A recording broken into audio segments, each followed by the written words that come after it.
بسم الله الرحمن الرحيم waxaan aad iyo aad u salaamayaa jaamacadda iyo madaxdeeda iyo martida sharafta leh oo aan u malaynayo inay jaamacadda u badan yihiin research-kana dadka wada ka mid yihiin baan aad u salaamayaa runtii asalaamu calaykum waraxmatullaahi wabarakaatu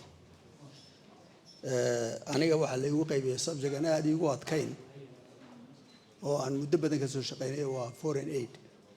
Thank you for making life easy for me. Yeah. Foreign aid kii waxa la raaciyay development. Foreign aid alone without development is not very interesting.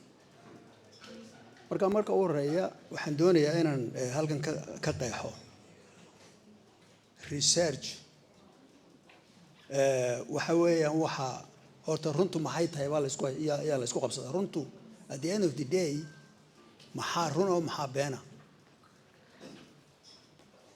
mar walba dadku waxaan run ahayn dee runta research-ka qeexaya runtu waxay tahay hypothesis-ka qeexaya runtu waxay tahay waxaasi ma suuragal baa mise suuragal ma aha research-ku ma kuu sheegayo leanna haddii kale dadku intaasoo bilyan oo qof way kala ra'yi duwan yihiin marmar waxay dadku qabtaan inta badan baa la odhan waa run laakiin runtu waa waxa research ku qeexay hypothesis ku qeexdo marka waxa laga heli karaa jaamacadaha iyo waxbarashada aad baan u hambalyeynaa jaamacaddan Hargeysa waa one of our top universities in Somaliland inay aad isku taxallujinayso research now research ku qayb badan yahay qaybta aad ugu the most important qayb midna waa tirakoob waxaad soo ururisaa boorta waa research laakiin ka jawaaba su'aasha why are things the way they are empirical research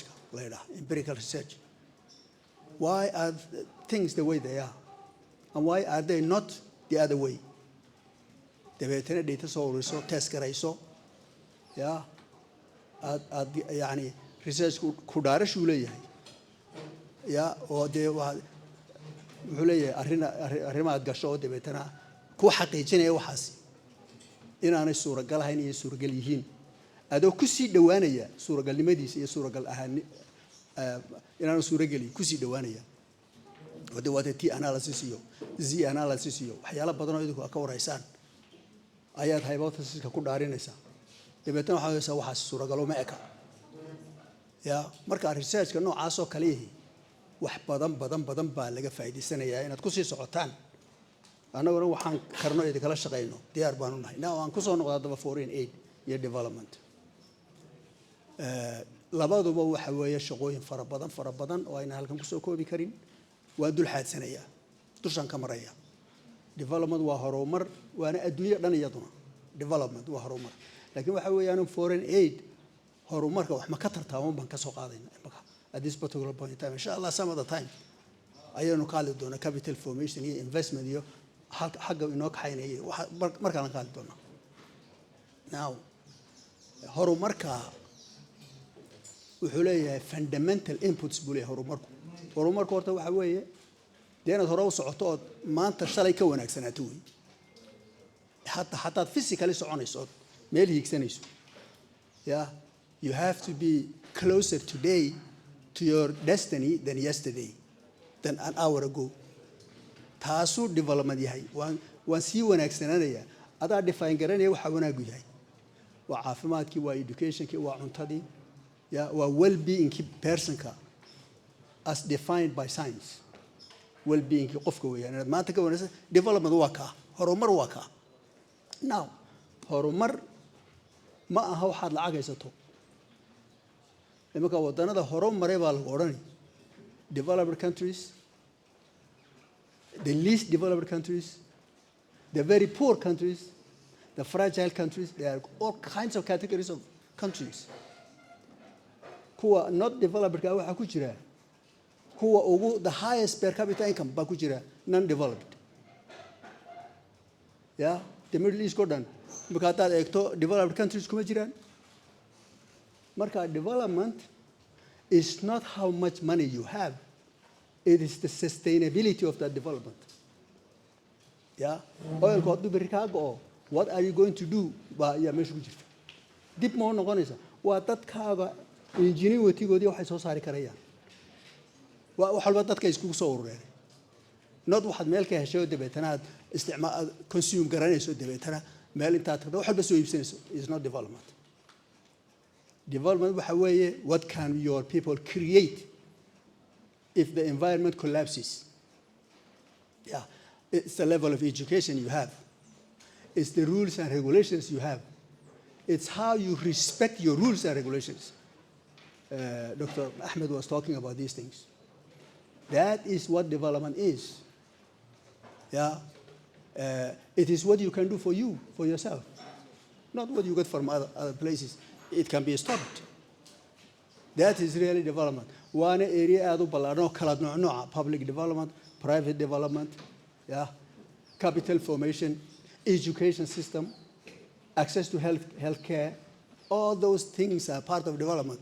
Marka insha Allah waqti kale ayanu ka sheekaysan aan adaba u noqdo roolka muxuu ahaa aidka foreign aid. Foreign aid waxay qaybsantaa dhowr nooc bay u qaybsantaa multilateral iyo unilateral iyo bilateral ayay qaybsantaa kuwa ugu badani waa kuwa multilateralka qolada ugu sareysana waa World Bank, African Development Bank, World Bank, Asian Development Bank, Islamic Development Bank, Asian Development Bank, kuwaas oo la sameeyay kontonadii iyo afartanadii. World Bank ugu horeeyay World Bank ayaa ugu horeeyay waxa la sameeyay after World War II. The basic reason for the formation of that institution saad ogtiin waxay ahayd in wax lala qabto the defeated Germans. Martial law waxa la yiraahdaa waad maqashay marmaraya. Martial law-ga ayaa la doonayay inuu finance gareeyo bank oo loo sameeyay. Looma sameeyo inuu African development inuu siiyo Afrikaanka wax iyo adduunyada kale. Germany markii la dhisay iyo muxuu to lesser extent Japanese ayaa dabeetana la yiraahdo wadana jira iska liitay aan wax ka siino markaas dabeetana noqday country development institution xageena loo soo leexiyo, particularly those who need additional funding. Yeah, whether they have it or not, the fact of the matter is حتى يجوا رجع هذا نوع بهاي إلا عاوية باليد. مركي World Bank اللي سميه بعد بيتنوع اللي سميه regional development banks. مربالة ولا سميه in early 1960s. وأفريقيan development bank أو أفريقيا كشغلة وAsian development bank أو مانيلا أو آسيا كشغلة وحوي Asian development bank محوها Latin American development bank أو Washington DC سوونا center كيزويه. saddex daa institution waaweyn baa la sameeyay regional iyo World Bank iyo global ayaa la sameeyay. waxa kaloo dawladda islaamku samaysteen mid la yiraahdo Islamic Development Bank oo wadanada muslimka oo dhan ka shaqeeya. qaar yar baa jira markaayo iyaguna shaqeynaa. That is multilateral institutions. waxa kaloo jira institutions kale oo wadana leeyihiin Islam oo wadana leeyihiin iyaguna development kaas ka qayb qaata. Kuwait Fund for Development baa jira, Emirates baa jira, Abu Dhabi Fund for Development baa jira, mid kale oo baadiya la yiraahdo ku yaala meesha Sudan baa jira oo loo Carabtu lacag geliyeen ugu tala galeen non-Muslim African countries ugu tala galeen baa jira. Institutions aynkaas jira. waxa jira the USAID muxuu haynaa kuwan kale wadanada kale leeyihiin ayaa iyaguna jira. KFW wadan waliba mid buu leeyahay wax ku qabto. marka lacag horta sidaas ay kala yihiin. The most important one waa institutional regional development banks. Now sidee u shaqeeyaan ayaa marka yar dul maraya waxoogaa sidee u shaqeeyaan. World Bank ugu lacag badan saddexdii sanaba waxa la sameeyaa waxa la yiraahdaa replenishment oo meel isku yimaado. What yaa fund gareeya waxa fund gareeya normally Americans and the Europeans and anybody who has money intooda badan ayaa shareholders. They don't get money from them, they contribute to the development of countries through these institutions. Marba la isku yimaada marka World Bank every 3 years wuxuu helaa $10 billion. And they use this $10 billion to assist countries for 3 years, 36 months. That's a lot of money. That's a lot of money. African Development Bank, saddexdii sanadoodba waa 4 bilyan meelaha. Isagoo laakiin waa Africa, kan kalena waa the whole world.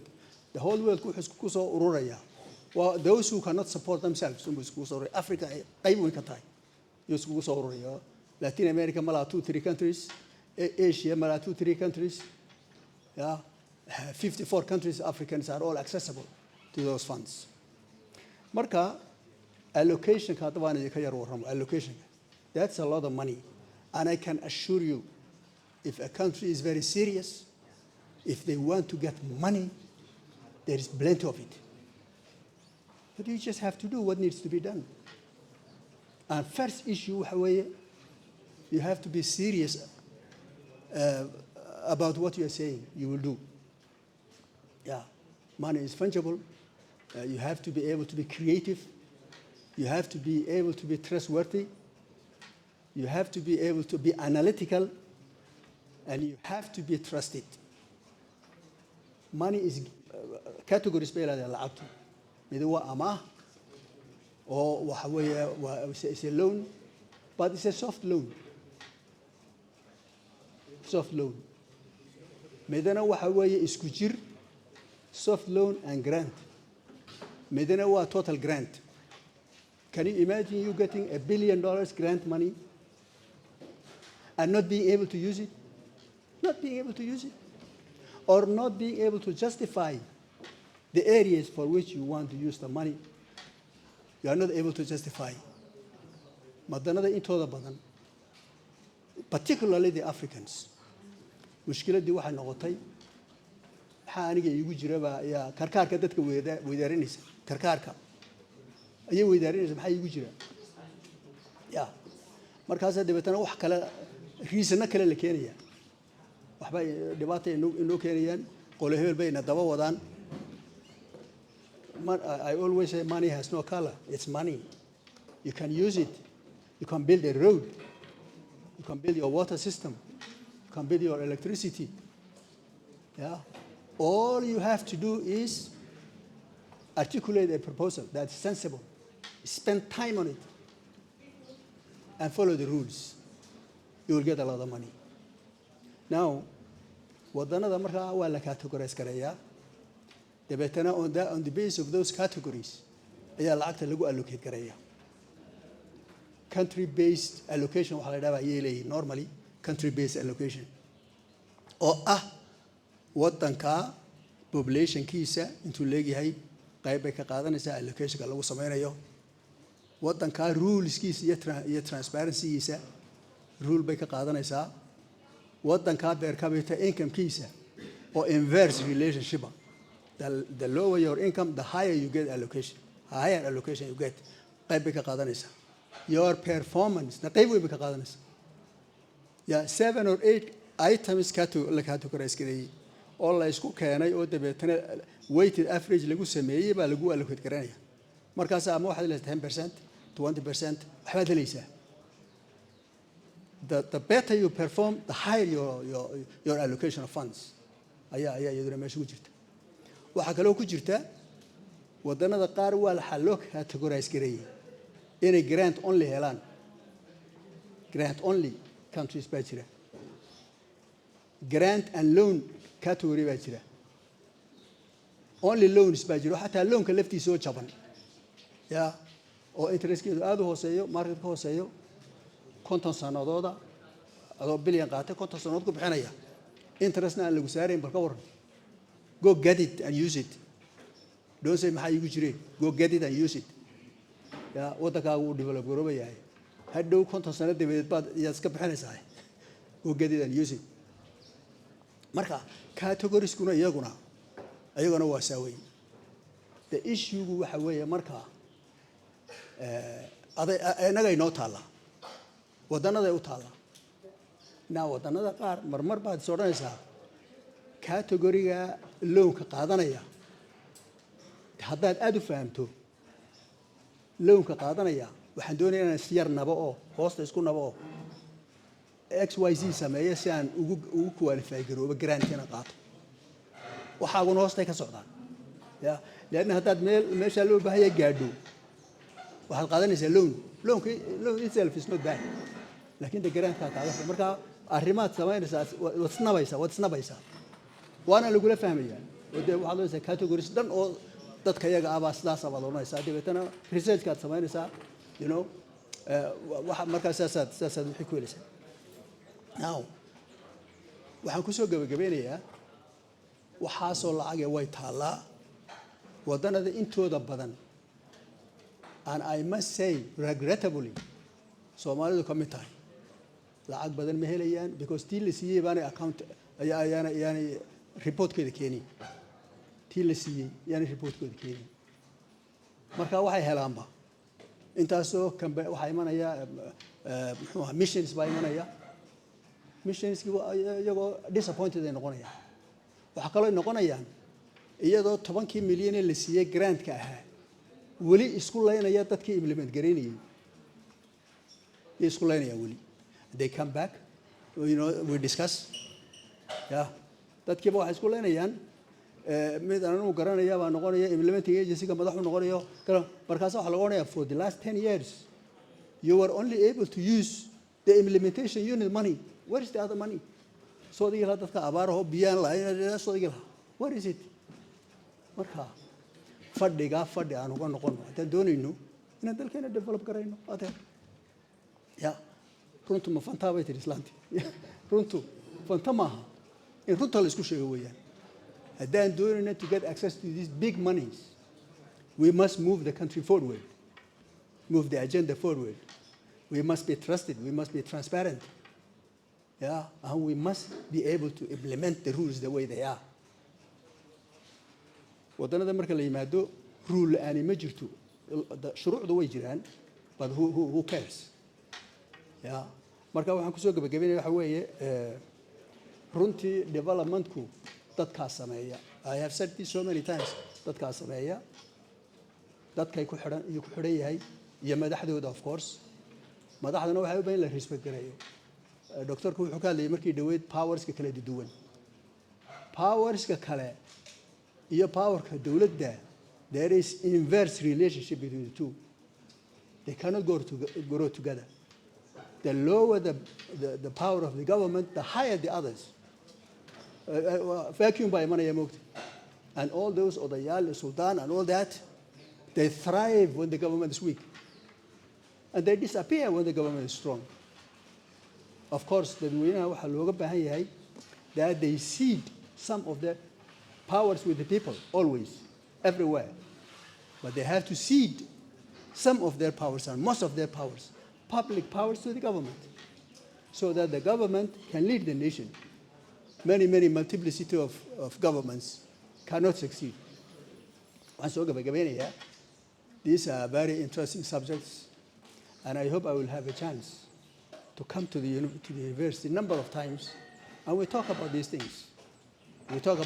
Thank you very much. I really appreciate that very much.